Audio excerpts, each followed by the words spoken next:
Hi, Mike. I wanted to thank you for your post. I thought it was actually very fascinating, quite interesting, and thought-provoking, and I thought you presented it well.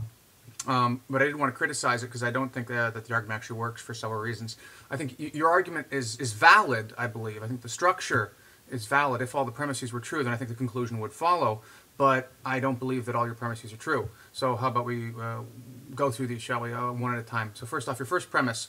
If God does not exist, his existence is logically impossible. And your justification for that is because by definition God is eternal and independent, so he cannot come into being or be caused to come into being. I think that your justification is true, but your justification doesn't actually support the premise. Something can be eternal and independent, but not be logically necessary. So the fact that, for example, we could assume that there is let's say a tennis ball that has always existed, never was brought into existence, never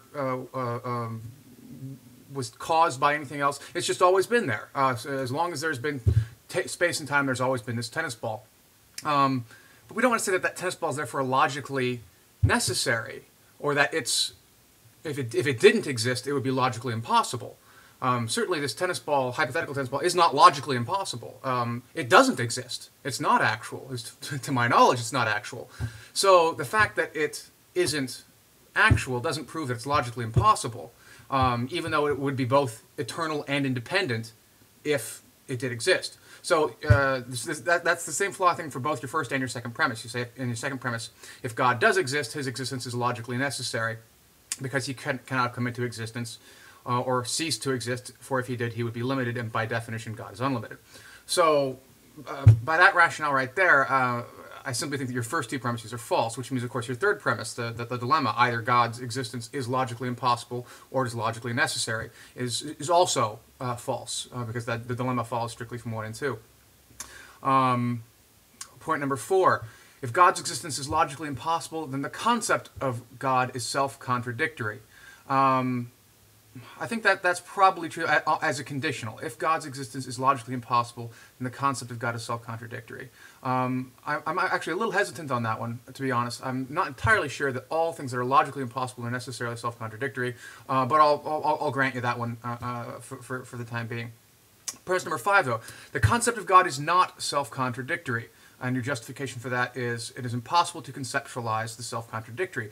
But the entire tradition of monotheism, from Judaism through Christianity and Islam, has repeatedly and persistently said that we cannot conceptualize God, that he is beyond our capacity to understand and to comprehend. We're finite minds, he is an infinite mind, and so forth. How can the finite possibly conceptualize the infinite? You're running against your own tradition on this one when you make the argument that we can in fact conceptualize God. I could quote particular thinkers on this one if I want, but I hope that the point is clear enough. And more to the point, not only does your justification fail, I think your premise is false on its face. I think the concept of God is in fact self-contradictory. You have an all-powerful, all-knowing being who is also all good. The basic triomni God, if you will. I believe those things are self-contradictory. You cannot have a being that is all good and all-powerful.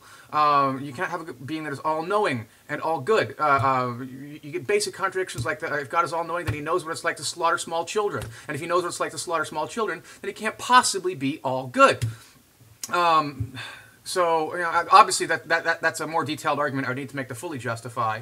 But suffice to say, I think that a strong case can be made for the claim that the concept of God is in fact self-contradictory. And of course, once you knock down 5, then 6 simply doesn't follow because your dilemma has been decomposed. So your conclusion number 7 also doesn't follow. So I suppose you might be right that this version of the argument does in fact get around Kant's criticism, but it still doesn't change the fact that the argument is not sound, and hence its conclusion does not follow. Trying to prove a deductive argument, a deductive proof for the existence of God, is just so ridiculously difficult. I mean, a deductive proof for anything is especially difficult, but for God in particular. So while I admire the effort, I do think it's noble. I simply think that you really are just barking up tree impossible, if you will. again, I do appreciate the effort. It was thought-provoking, and I thank you. But I don't think your argument succeeds.